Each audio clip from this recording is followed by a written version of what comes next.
The voice on the phone sounded different. Not frightened, not desperate, just distant. The young man calling from Carnarvon had been travelling for weeks, moving further and further from Perth. Life hadn't gone to plan for him. Money was tight, the future felt uncertain. Still, there was something else that stuck in the memory of the person listening. A name. Someone William had recently met on the road. Someone he seemed to be spending time with. A man called Marco. The conversation ended. Nothing dramatic happened, no argument, no goodbye that sounded final. Just another call between people who expected to speak again. But years later, investigators would find themselves returning to that conversation again and again. Because somewhere after that call, the trail begins to disappear. And nearly 30 years later, nobody can say for certain where it ends. This is Vanished West, a podcast exploring the stories of people who disappeared across Western Australia. Each episode examines the lives they left behind, the investigations that followed, and the questions that remain unanswered. If you believe stories like these deserve to be heard, and that the missing should never be forgotten, follow Vanished West now, wherever you're listening. And if you'd like to support the research behind the show, you can do that through Buy Me a Coffee. The link is in the episode description.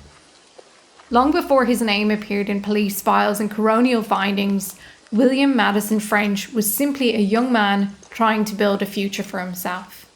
Born in South Africa in August 1973, William spent his early years there before eventually making the move to Australia. Like many migrants, the decision represented an opportunity, a chance to establish himself somewhere new and create a life of his own. Perth became home. Those who knew William described him as personable and friendly. He was someone who could strike up a conversation with strangers and form connections easily. The image that emerges from family accounts is not of a loner drifting through life, but of a young man who enjoyed the company of others and who genuinely wanted things to work out well.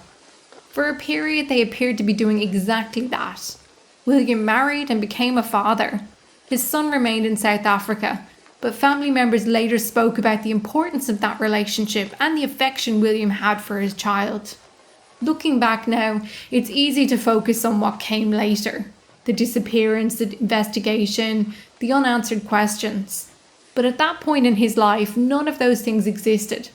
William was simply trying to navigate the same challenges faced by countless young adults. Relationships, responsibilities, financial pressures, and the uncertainty that often comes with trying to find your place in the world. Unfortunately, life rarely follows the path we expect it to. Over time, cracks began to appear. His marriage broke down. The separation affected him deeply. People close to William would later tell investigators that he struggled with the end of the relationship. The future he had imagined for himself suddenly looked very different. As the years passed, his circumstances became increasingly unstable. There were financial difficulties, concerns about gambling. There were periods where alcohol became a problem. Family members also described concerns about William's mental health. He experienced depression and at times appeared overwhelmed by the challenges he was facing. None of this made him unusual in any way. In fact, one of the saddest aspects of William's story is how familiar much of this feels. Many people experience relationship breakdowns. Many people struggle financially. Many people go through periods where they feel lost, isolated, or unsure of what will come next. Most eventually find a way forward. For William, however, those difficulties seem to compound one another. By the mid to late 1990s, the settled life he had once known was beginning to slip away. Accommodation became less secure, employment became inconsistent, and the structure that had once existed around him gradually disappeared. Yet, despite everything that was going on, there were still signs of optimism in his life. Family and friends did not describe someone who had entirely given up. Instead, they described a man who often seemed to be searching for opportunities, for direction, for a way to put his life back together. And as 1997 drew to a close, that search would take him far beyond Perth. What began as a journey north looked on the surface like another attempt at a fresh start. No one could have known it would become the beginning of a mystery that remains unresolved nearly 3 decades later. By 1997, William's life looked very different from the one he had imagined only a few years earlier. The breakdown of his marriage had left a lasting impact, and those closest to him could see the toll it had taken on him. Family members later described periods of depression, financial difficulties, and a growing sense of instability that seemed to touch almost every part of his life. The challenges did not arrive all at once. Instead, they accumulated over time. A relationship ended, money became harder to manage, accommodation became temporary, and future plans became less certain. As investigators would later learn, William had experienced periods where gambling had become a problem for him. There were also concerns about alcohol use. And neither issue appeared to define him, but together they painted a picture of someone struggling to regain control of a life that had gradually drifted off course. Despite those difficulties, William remained close to members of his family. They worried about him, but they had not abandoned hope that things would improve for him. And at times, William seemed to believe that too. People often imagine that those who disappear are preparing to vanish, that they leave clues behind, that they somehow know what is about to happen. In reality, most missing persons cases begin in ordinary circumstances. A person continues living their life, they make plans, they travel, they speak about the future, then suddenly contact stops. Looking back, there is little evidence that William expected his story to end where it did. Instead, he appeared to be doing what many people do when life becomes difficult. He was looking for a change. Western Australia has always attracted travellers moving between towns in search of work and opportunity. Seasonal employment, farm work, labouring jobs, and tourism created a constant movement of people along the state's vast road network. For someone looking to reset their life, heading north was not unusual at all. It offered distance, possibility, and perhaps most importantly, a chance to leave old problems behind. During this period, William spent time in backpacker accommodation and, among others, living similarly transient lifestyles. It was an environment where friendships could form quickly. People shared lifts, accommodation, meals, and travel plans. Names were exchanged, stories were told, then people often disappeared into the next town, never to be seen again. At the time, there was nothing remarkable about it at all.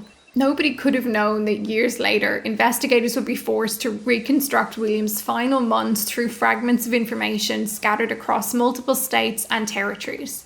Witness recollections, bank records, accommodation records, telephone calls, small details that meant little at the time but would later become enormously important. As the end of 1997 approached, William began travelling further north. The distance between himself and Perth continued to grow. For his family there was concern, but there was also a degree of normality. William had been living an unsettled lifestyle for some time. Travelling itself was not unusual. What nobody realised was that they were moving closer to the point where certainty would end and questions would begin. And waiting somewhere further up the coast was a town called Carnarvon, a place that would become central to everything that followed. By the final months of 1997, William was spending more time on the road than in any one place. The exact route he followed during those weeks is difficult to reconstruct in full, but what emerges from witness accounts and later investigations is a picture of a young man moving steadily north through Western Australia, carrying little more than his belongings and the hope that somewhere ahead things might improve. For many travellers, the journey itself becomes part of the lifestyle. Days are measured by distances travelled rather than dates on a calendar. People come and go. Conversations happen over shared meals in hostel common rooms, at service stations and roadside stops. Some friendships last a few hours, others last a few weeks. Most disappear as quickly as they begin. William had become part of that world. The further north he travelled, the more reliant he became on temporary accommodation, the goodwill of others, and the chance encounters that often shape life on the road. It was during this period that he met a man he would later mention to people back home, a man known as Marco. At first, there was nothing particularly remarkable about the relationship. Travellers often pair up for practical reasons, sharing fuel costs, accommodation expenses, or simply having company during long stretches of road can make life easier. From the outside, Marco appeared to be just another traveller moving through Western Australia. Yet years later, when investigators began examining William's disappearance, this seemingly ordinary friendship would attract enormous attention, not because of what was known, but because of how much remained unknown. Who exactly was Marco? When had the two met? How much time had they actually spent together? And perhaps, most importantly, what happened after their paths crossed? At the time, nobody was asking those questions. William continued travelling. Family members remained in contact where they could. The conversation suggested a young man still trying to find his feet. His circumstances were far from ideal, but there was nothing to suggest he was about to disappear. What did concern some of those closest to him, however, was the direction his life seemed to be taking. The instability that had followed him for several years had not disappeared. Money remained a constant issue for him. Work was uncertain. His future seemed increasingly difficult to predict. For loved ones watching from a distance, there was an understandable desire for William to come home, regroup, and rebuild. Instead, he kept moving north. As Christmas approached, he arrived in Carnarvon. Today, Carnarvon is known as the gateway to the Gascoyne, a regional centre surrounded by vast distances and isolated stretches of highway. In 1997, it was exactly the sort of place where travellers frequently stopped before deciding where to head next. For William, it appeared to be another temporary stop, nothing more. Yet almost every significant question in this case eventually circles back to Carnarvon. Because by mid-December, something had changed. William was running short of money. His situation appeared increasingly precarious. And in the days that followed, he would make what is now understood to be one of the most important phone calls in the entire investigation. A phone call that would later be revisited by police, examined during the coronial inquest, and remembered by those who had spoken to him. At the time, it sounded like an ordinary conversation. Looking back, it became something else. It became one of the final confirmed links between William French and the people who loved him. Wednesday, the 17th of December 1997. And nearly 3 decades later, investigators would still be returning to the events of this day. Not because it contained obvious signs of violence, not because there were dramatic witnesses or clear evidence of any crime, but because it represented the final point where William's movements could be established with any real certainty. At some stage that day, William attended Focus, a welfare organisation in Carnarvon that provided assistance to people in need. Staff spoke with him and provided a food voucher that could be redeemed at Woolworths. It's a detail that appears repeatedly throughout the investigation, and for good reason. It offers a rare glimpse into William's circumstances during those final confirmed hours. The 24-year-old traveller was not flush with cash. He was not comfortably making his way around the state. He was struggling. The voucher itself was modest, but it suggests that William had reached a point where even basic necessities were becoming difficult to afford. For those looking back at the case years later, it paints a picture of a young man living day to day, trying to stretch limited resources as far as possible. At some point later that day, William also made contact with people he knew. One of those conversations would later take on enormous significance. During the call, William spoke about his travels and his immediate plans. He also mentioned the man he had recently met, Marco. The name had surfaced before, but it now appeared again. To William, it may have seemed like a passing detail. To investigators, it would eventually become one of the most scrutinised elements of the entire case. Those listening to William that day did not report fear in his voice. There was no urgent request for help, no indication that he believed he was in any danger. But there was concern about the path his life was taking. Concern that had existed long before Carnarvon. Concern about his finances, his instability, the uncertainty that seemed to follow him wherever he went. Like many conversations between family members and loved ones, it ended with an expectation that there would be another call soon. There usually was. That was one of the reasons nobody immediately panicked. William lived a transient lifestyle for some time. He travelled, he moved between towns. There could be gaps in communication. A day or two without contact was not necessarily unusual back then. But as the days passed, something began to feel different. Christmas approached, then Christmas arrived, and still there was no word from William. At first, it may have been easy to explain.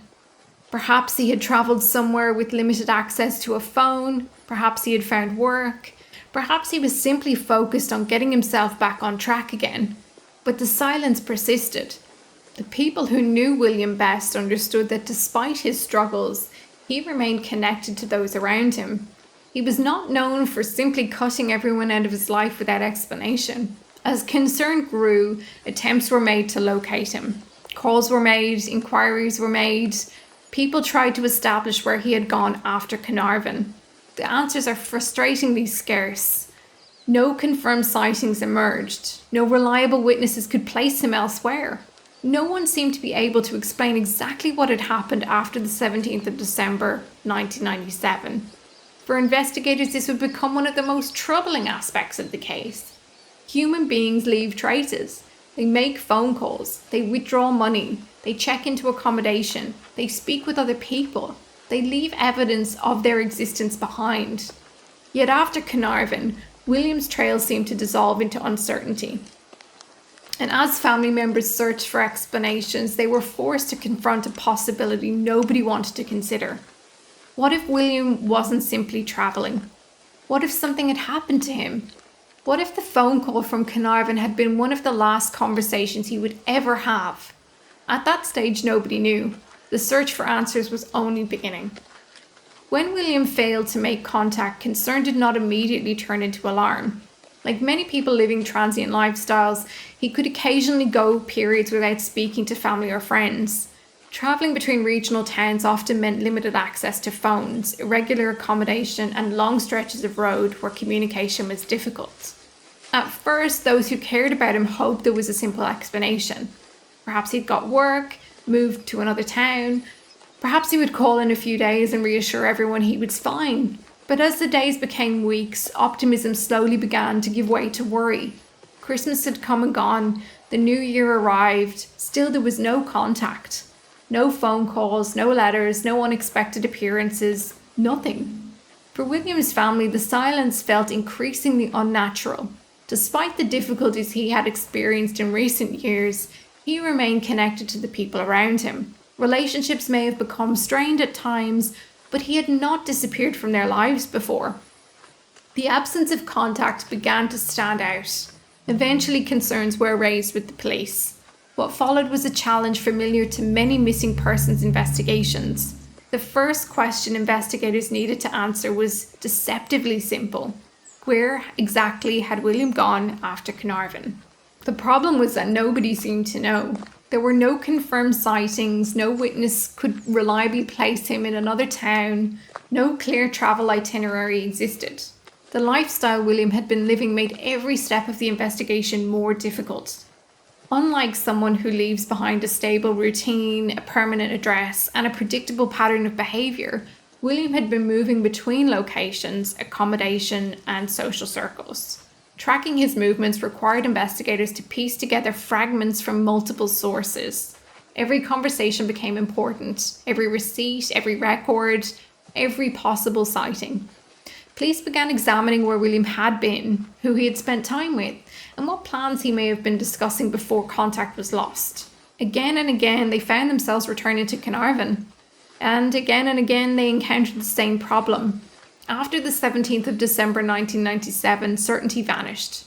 There were possibilities, rumours, and fragments of information, but there was very little investigators could prove. For William's family, the situation was agonising. Days became months, months became years. Each passing anniversary brought the same unanswered questions. Where was William? Why had he stopped contacting the people who loved him? And if he was alive, why had nobody heard from him? As police continued searching for answers, another mystery began slowly emerging. At first, it appeared to be little more than an administrative anomaly, a record that didn't quite make sense, a detail that just seemed out of place. But the deeper the investigators looked, the stranger things became. Because while William himself appeared to have vanished, traces of his identity were beginning to surface in places where he should not have been. and those traces would lead investigators back to a name that they had heard before: Marco. As the weeks stretched into months, investigators faced a frustrating reality. They weren't finding William. They were finding traces of his life. At first, police approached the investigation in the way they would any other missing persons case. They attempted to retrace William's steps after Carnarvon, speaking to witnesses, examining records, and trying to establish where he had travelled next. The problem was that the trail they uncovered didn't seem to belong to the man his family knew. 3 days after William's final confirmed contact on the 17th of December 1997, a booking appeared at the Port Hedland Backpackers. The name attached to it was not William French, it was Marco. There was no corresponding booking for William. For investigators, it was one of the first indications that the two men who had reportedly been travelling together may no longer have been moving as a pair. At the time, it didn't necessarily mean anything sinister. Travellers often changed plans, they separated. One might stay behind while another moved on. But as police followed the trail further north and eventually interstate, a troubling pattern began to emerge. The further they travelled from Carnarvon, the less evidence they found of William himself. Instead, they found evidence connected to William's identity. Records suggested William's details were being used in interactions with government agencies. Banking activity linked to his accounts appeared after his disappearance. Information surfaced from locations William had once discussed travelling to, yet nobody could place William there in person. No one remembered speaking to him, no one recalled travelling with him. No one could independently confirm that the young man making those transactions was actually William French. For Margaret French, it was a devastating cycle. Each new lead brought hope. Perhaps this was proof her son was alive. Perhaps this would finally explain why he hadn't called. Perhaps the next witness could say they'd spoken to him only days before. Instead, every new discovery seemed to deepen the mystery. Investigators began tracing a route that extended far beyond regional Western Australia. The trail led towards towns and cities separated by thousands of kilometres. Carnarvon, the Northern Territory, eventually the Eastern States. Yet throughout all of it, something remained strikingly absent: William. There were records, documents, applications, withdrawals, but the man himself had seemingly vanished. Police later discovered that Centrelink inquiries had been made using William's details. Financial records indicated access to money that should have belonged to him. Accommodation records continued to emerge. The evidence suggested movement, but it didn't necessarily suggest survival. The distinction became increasingly important. The further investigators followed William's identity, the more they began to wonder if they weren't following William at all. And each time they attempted to identify who might instead be behind that trail, they found themselves returning to the same person. The travelling companion William had mentioned during one of his final conversations. The man his mother knew only as Marco. By now, investigators understood this was no longer simply the story of a young traveller who had gone missing. It had become something far stranger. Because while William French appeared to disappear from the world altogether, someone else seemed to continue moving through it carrying pieces of his life. And before long, the mask that person had been wearing would begin to slip. By this point in the investigation, one name had begun appearing with increasing frequency: Marco. It was the same name William had mentioned during conversations with those closest to him. The name attached to the man he had reportedly been travelling with during those final weeks of 1997. At first, there had seemed to be nothing remarkable about him. Western Australia's backpacker hostels are transient places. People arrive carrying everything they own in a single bag. Friendships are formed over shared meals, cigarettes outside common rooms, and conversations about where to head next. People offer lifts, they split accommodation costs, they look out for one another. Then they move on. When William first crossed paths with Marco, nobody had any reason to believe his friendship would become central to a coronial inquest years later. Investigators eventually established that William and Marco had met at Lantara Lodge in Northbridge. Their rooms were directly opposite one another. Hostel staff remember seeing the two men spending time together, talking and socialising. It appeared that they had struck up an easy companionship. William, who had been searching for direction and trying to rebuild his life, seemed to enjoy Marco's company. Margaret French would later recall conversations with her son about the man he'd met recently. William described Marco as being Iranian.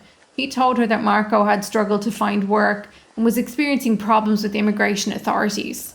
He also suggested Marco had been in trouble with police over something serious, although the details remained vague. At the time, Margaret had no reason to remember those comments in extraordinary detail. Parents often hear snippets about the people their adult children meet. A new friend, someone from a hostel, a travelling companion. There was nothing to suggest this man would become one of the most significant figures in the investigation into her son's disappearance.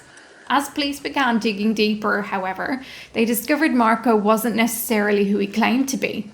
The man William knew as Marco was eventually identified as Miro Petrovich Dragovich, and that revelation opened the door to a series of disturbing discoveries. Investigators learned that Miro had used multiple identities throughout his life. Different names, different histories, different versions of himself depending on who was asking the questions. It wasn't simply a case of someone using a nickname while travelling.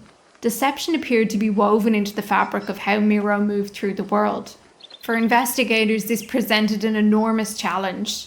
How do you establish the truth about a man who repeatedly changes the story of who he is? Which version of events can be trusted? Which documents are genuine? Which statements are accurate? And which identity, if any, reflects the real person underneath it all? As police worked through witness accounts and records, the contrast between the two men became increasingly stark. William French had been trying to piece his life back together. He remained connected to family despite periods of instability. He had people who worried when he failed to call, people who searched when he disappeared. Miro, on the other hand, seemed remarkably adept at becoming someone else, reinventing himself, adapting, moving on. It's tempting to look back with the benefit of hindsight and imagine that there must have been warning signs, that William should somehow have known this friendship would end badly. But the truth is often much less dramatic. Two men met in a hostel, they spent time together, they travelled north. One of them would never be seen again. The other continued moving through the world. And as investigators closed in on the truth about who Miro Dragovich really was, they were about to discover that the identities he had already used were only the beginning, because the man William knew as Marco wasn't finished becoming someone else. By the late 1990s, investigators had begun to suspect that the trail they were following belonged not to William French, but to someone moving through Australia under William's name. Then, in 1998, that suspicion collided with reality. In Sydney, police encountered a man identifying himself as William Maddison French. On the surface, it appeared to be a breakthrough, the one everyone had been waiting for. William had been found, except he hadn't. As inquiries continued, the story quickly began to unravel. The man standing before police was not William French. It was Miro Petrovich Dragovich. For William's family, the discovery was devastating. For months, perhaps even years, there had been a lingering hope that the unexplained activity linked to William's identity meant he was alive somewhere. That one day there would be a phone call explaining everything. Instead, investigators were faced with a deeply unsettling reality. Someone else had been living parts of William's life. Police discovered Miro was in possession of items connected to William, including access to William's financial information and bank cards. When fingerprint comparisons were undertaken, they confirmed what investigators had increasingly suspected. The man claiming to be William French wasn't William at all. He was Marco, the travelling companion William had spoken about shortly before he disappeared. The same man who had booked into accommodation in Port Hedland without him. The same man investigators had spent months trying to understand. The revelation transformed the investigation. Until that point, Miro had been a person of interest, operating at the edges of the story, a possibility, a concern. Now he stood firmly at its centre. Yet even then the answers remained elusive, because while police had established that Miro had used William's identity, they still could not answer the question that mattered most. What had happened to William himself? There was no body, no crime scene, no eyewitness accounts placing the two men together after Carnarvon, no confession, no direct evidence explaining how William's life had ended. The discovery raised as many questions as it answered. When had Miro begun using William's identity? Did it happen immediately after William disappeared? Had William been alive when it began? Or had Miro already known that William would never reclaim the life that was being lived in his name? Those questions would echo throughout the coronial proceedings years later. Because while investigators could prove deception, deception itself was not proof of murder. Still, one fact had become impossible to ignore. The young traveller who had called home from Carnarvon had vanished without a trace, and the man he knew as Marco had been found carrying pieces of the life William left behind. For many people following the case, that discovery seemed to answer everything. For investigators, it answered very little, because Miro Petrovich Dragovich wasn't finished rewriting his own story. Even after being unmasked in Sydney, he would continue moving through the world under borrowed names. And the further police followed him, the stranger the story became. If the story had ended with Miro being exposed in Sydney, it would have been extraordinary enough. A missing man, a travelling companion found using his identity, questions that investigators couldn't answer. But Miro's story didn't end there. Instead, it became even stranger. After being identified by police, Miro was charged with offences relating to the use of William French's identity. Yet even as authorities attempted to unravel what he'd done, Miro continued doing what he appeared to do best. He reinvented himself.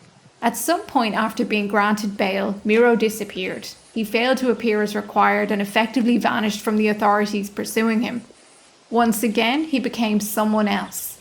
Using legal processes and fraudulent representations, he adopted another identity, Peter Morgan. It wasn't simply a nickname used while travelling. This was a new name, a new version of himself. Investigators later uncovered evidence that Miro had obtained official documentation under this identity, including a passport that allowed him to leave Australia altogether. While William French's family remained trapped in uncertainty, searching for answers about what had happened to their son, brother, and father, the man at the centre of their suspicions had crossed international borders. The contrast is difficult to ignore. William's life had seemingly stopped in December 1997. Miro's kept moving. He travelled to New Zealand. Eventually, however, his past did catch up with him. Authorities located him and he was imprisoned in New Zealand before being extradited back to Australia to face charges. For William's family, there may have been a sense of cautious hope. After years of wondering where Miro had gone and what he knew, perhaps this would finally be the moment the truth emerged.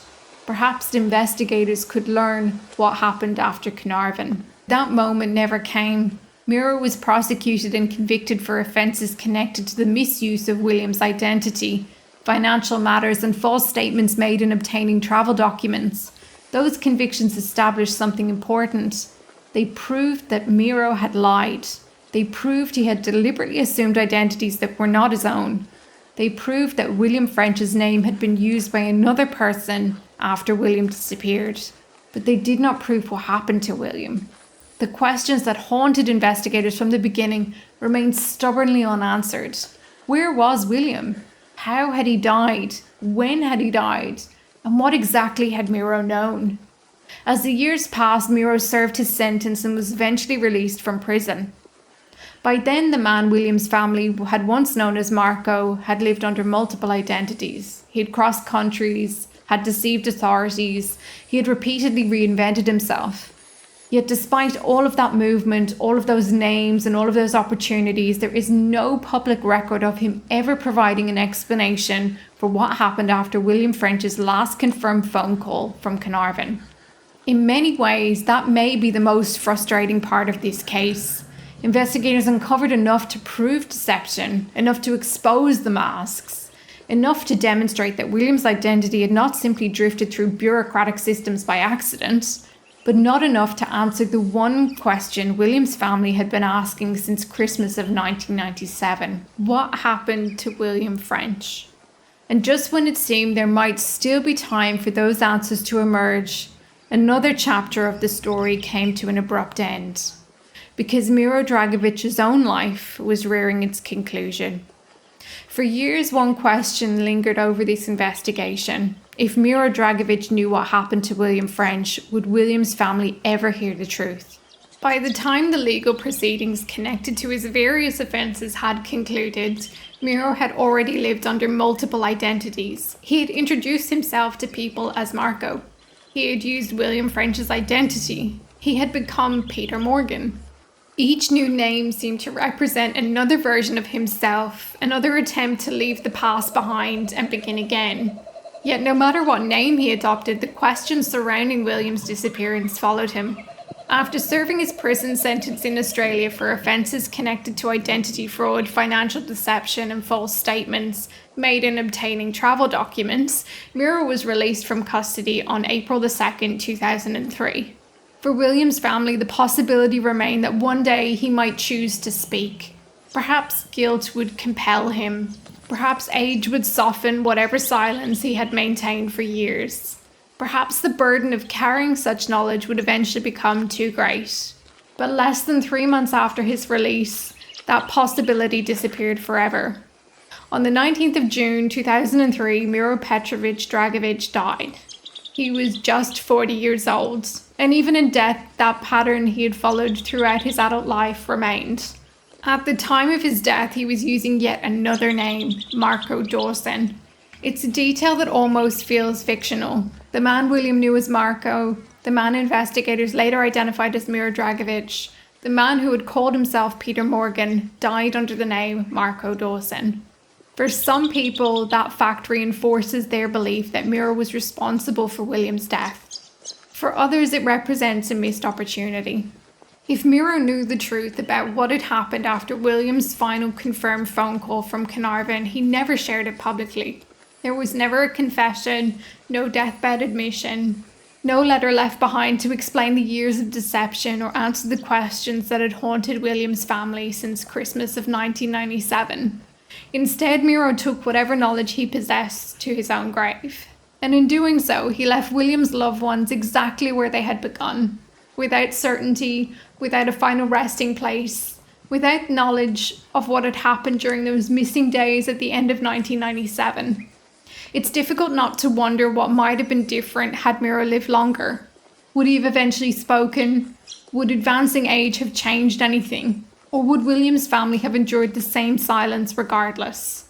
Those are questions no one can answer. What remains is this. One young man travelled north searching for a fresh start. Another continued moving through the world beneath borrowed names. One vanished without a trace. The other died carrying whatever truth he held. And nearly 3 decades later, William Maddison French has still never been found. When the inquest into William French's disappearance finally commenced, more than 16 years had passed since anyone could confidently say they'd seen him alive. 16 years of birthdays, 16 years of Christmases, 16 years of waiting for a phone call that never came. For William's family, the inquest represented something they had fought tirelessly to achieve. It was an opportunity to place years of police investigations, witness statements, financial records, and unanswered questions before an independent coroner in the hope that finally some certainty might emerge. The coroner's task, however, was not to solve every mystery. It was to determine what conclusions could reasonably be drawn from the evidence. And in William's case, the distinction between suspicion and proof would become critically important. The first question was perhaps the most painful. Was William French still alive? After considering the evidence, the coroner concluded he was not. The complete absence of any verified contact with family, friends, or authorities after December 1997 weighed heavily in that decision. There had been no confirmed sightings, no attempts to reconnect with loved ones, no indication that William had established a new life elsewhere. The young man who had remained in contact despite periods of instability had simply ceased to exist in any verifiable sense.